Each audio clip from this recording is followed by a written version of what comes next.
Citoyen TV, la chaîne de l'Afrique digne et de sa diaspora. Au sommet, rappel à mobilisation RCA par M. Bandakani, actualité en Syrie et pour finir, les titres de l'actualité en France.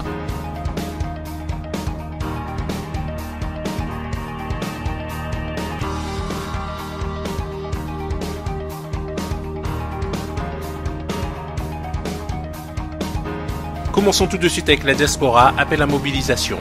Résistantes, résistants, chers Ivoiriens, chers amis de la Côte d'Ivoire, panafricains, rappelez-vous que le président Gbagbo, le ministre Blé Goudé sont toujours détenus à La Haye. Le procès tant attendu, le procès de tous les espoirs va s'ouvrir ce 28 janvier 2016. Vous êtes tous conviés à venir soutenir massivement nos deux champions. Soyez convaincus qu'à la fin de ce procès, nous retournerons au pays avec le président Gbagbo et le ministre Blé Goudé. Je vous remercie, on vous attend à La Haye. Tout de suite, RCA par M. Bandakani. D'abord, Alain Michel, permettez-moi de saluer la présence de mon frère, Célestin Diamé, sur le plateau. Je ne l'ai pas fait au début. Première fois que je me retrouve avec lui sur le plateau panafricain. Je suis très heureux. Très heureux. C'est un frère à moi. Je suis très content de l'avoir ici. Il a posé une question fondamentale. Qu'est-ce que les Africains font depuis? Et c'est ce que je vais lui répondre. Je vais lui répondre à cette question. Je ne sais pas s'il fallait que je sois obligé de lui répondre. Je croyais qu'il connaissait suffisamment ce que les Africains font. Mais comme il a posé la question, je vais essayer de lui répondre. En commençant par dire ceci, il a dit ça au début de son truc. Il dit, lui ne se construit pas en s'opposant. Moi, je dis, moi, je me construis en m'opposant. Moi, je me construis en m'opposant. Pourquoi est-ce que je le dis? Lorsqu'il le dit, Célestin Diamé, c'est l'un des plus grands opposants là-bas au Cameroun. Donc, cette posture de ne pas s'opposer, quand il s'agit des enjeux internationaux, on dit, on se construit en ne s'opposant pas. Mais ce n'est pas valable à l'intérieur du Cameroun, par exemple, si on prend le cas du Cameroun. C'est un grand opposant. Il a le droit, il a le droit, c'est un combat noble. Mais il aurait pu dire la même chose dans le contexte camerounais. Il dit que bon, là-bas, non, je me construis sans m'opposer. Mais pourquoi quand c'est les affaires internationales, on dit que non, on se construit en ne s'opposant pas? Alors, quelle est la réalité des relations internationales? Je commence par là, parce que je reviendrai sur la question centrafricaine de façon spécifique. Parce que la question centrafricaine pose la question des relations internationales de façon fondamentale. Alors, quelle est la réalité des relations internationales? Nous sommes dans le système international, ce sont des rapports de violence sauvage. Il n'y a pas de droit international, sauf pour tromper les idiots. Le droit international n'existe pas. Dans les relations internationales, ce qu'on appelle droit, c'est la couverture de la puissance, la plus violente et la plus sauvage. Alors si on choisit d'être hypocrite, si on dit que bon, ok, on va être hypocrite pour dire que non, dans les relations internationales, on est entre amis, et c'est les liens d'amitié, de fraternité, moi je ne connais pas manger ce pain. Peut-être il faut que je l'apprenne, mais ce pain, moi, je ne le mange pas. Donc je commence par dire que donc, moi, je me construis en m'opposant à la France, par exemple. Parce que la France est l'obstacle majeur de l'émancipation du continent africain. Donc moi, je me construis en m'opposant à la France. Parce que la France elle-même s'est construite en s'opposant. En s'opposant à l'Allemagne. En s'opposant à l'Angleterre. La guerre de 100 ans, on peut citer. Les Américains se sont construits en s'opposant aux colons anglais, qui étaient même leurs frères. Même de sang, ils se sont opposés à eux pour construire l'Amérique. Ne construisons pas une relation internationale dans le vent qui n'existe pas. Parlons de relations internationales qui existent réellement. Et je suis désolé, les Africains n'ont pas franchi ces réalités. C'est un rapport de violence. Donc quand je dis ça, je reviens à la question de la Centrafrique. Alors on nous demande, Célestin me demande, que bon, ok, que font les Africains? Mais moi je dis que bon, j'ai l'impression qu'ils confondent volontairement le cliché de la victimisation qui est projeté sur les Africains par les médias internationaux, les géopoliticiens internationaux occidentaux et leurs pions locaux. C'est-à-dire qu'ils projettent sur les Africains que les Africains se victimisent. Mais est-ce que nous Africains, on n'est pas obligés de répéter ces clichés-là comme des perroquets? Parce que l'Afrique, c'est le territoire d'une longue tradition ininterrompue, multiséculaire de résistance. Je n'apprends ça à personne ici. À personne. Depuis 600 ans, si on prend cette période-là, je l'ai dit tout le temps, les Africains résistent. Il a cité Jomo Kenyatta, il a cité Sankara, ce ne sont pas les seuls. Dès l'esclavage, les Africains ont construit des cités-refuges, des villes en Martinique, qui étaient des républiques d'esclaves c'est-à-dire émancipés, qui ont lutté contre l'esclavage depuis très longtemps. Et cette tradition ne s'est pas arrêtée jusqu'à aujourd'hui. Et ça me conduit chez le peuple centrafricain. Je vais lire. C'est très sérieux. C'est écrit par un grand expert, un grand homme politique centrafricain, c'est le document que j'ai ici. Il rappelle que depuis 116 ans que la France est arrivée en Centrafrique, il rappelle tout ce que la France les a imposé. Je cite. Quand ils arrivent en Centrafrique, la France, la population est estimée à 10 millions d'habitants. En moins de 20 ans, soit 15% de la population a été décimée et est passée à 2,5 millions. Premier génocide, je parle de la Centrafrique. Et pendant ce moment-là, vous avez les premières traditions de résistance en Centrafrique. C'est les femmes résistantes, les Mandjas. En 1903, elles ont été massacrées parce qu'elles ont refusé le système de travail forcé des hommes que leur imposait la France. En 1905, vous avez le soulèvement des populations Mandja encore, qui préfèrent la mort au recrutement forcé, sans compter les autres mouvements de résistance paysanne, qui refusent la barbarie au système colonial français. En 1907, dans la région de Mobaye, furent massacrés des dizaines de milliers de résistants. Dizaines de milliers de résistants. Le chef Banda, il a mon nom, Barambi Kibakie, qui a soulevé toutes les régions de l'Est et du Centre en Centrafrique contre les forces d'occupation françaises. Et plus de 500 000 personnes furent massacrées.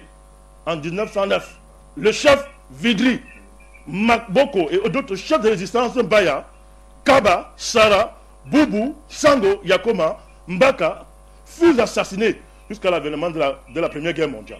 Et ça va continuer avec Batemi Bokanda. Avant lui, vous avez la grande résistance de Karimou, qui pendant 7 ans ont fait la guerre pour défendre leur pays jusqu'à Bokanda. Mais on parle de quel pays? C'est un peuple debout. C'est un grand peuple de Centrafricains. On n'a pas de leçon de victimisation de nos Centrafricains. Qui le leur donne? Ceux qui parlent ne peuvent même pas faire le cas de ce combat-là. Les Centrafricains sont debout depuis. Ce peuple est en lutte. Alors on est libre de choisir, de magnifier un type de discours qui insulte les Africains, qui dit que les Africains se victimisent. On ferme les yeux sur la tradition de lutte ininterrompue, multiséculaire des Africains, qui est la seule donnée majeure de l'histoire contemporaine. La résistance, je dis que c'est le fait majeur de la résistance contemporaine. Qu'un continent n'est pas disparu à tant de violence, il faut saluer ça. Et c'est le cas de la Centrafrique. Donc on n'a pas de leçon, je termine. C'est très sérieux, Alain. Il n'y a pas de leçon de résistance à de nos Centrafricains. Ils sont debout. Tout de suite, actualité en Syrie. Un nouvel élément est apparu, c'est un long article de Seymour Hersh dans la London Review of Books. Alors vous savez que Seymour Hersh, c'est un grand journaliste aux États-Unis qui a révélé toutes sortes de choses depuis le massacre de My Lai au Vietnam, et qui aujourd'hui a du mal à publier dans son propre pays. Donc après avoir travaillé au New York Times ou au New Yorker, il est aujourd'hui exclusivement publié en Grande-Bretagne.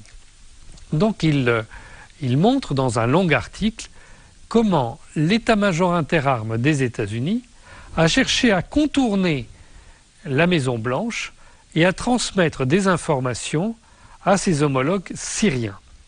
Le journaliste précise que jamais il n'y a eu de contact direct entre les militaires des deux pays, mais que le général Martin Dempsey, le chef d'état-major interarmes, a transmis volontairement des informations aux Allemands ou aux Russes en espérant que ceux-ci les transmettraient à leur tour aux Syriens.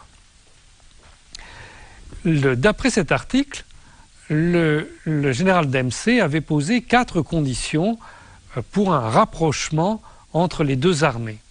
Alors ces 4 conditions sont vraiment très étonnantes, puisque la première, ça consiste à dire qu'il faudrait empêcher le Hezbollah d'attaquer Israël. Le Hezbollah n'a jamais attaqué Israël, quoi qu'en disent les Israéliens à propos de la guerre de 2006.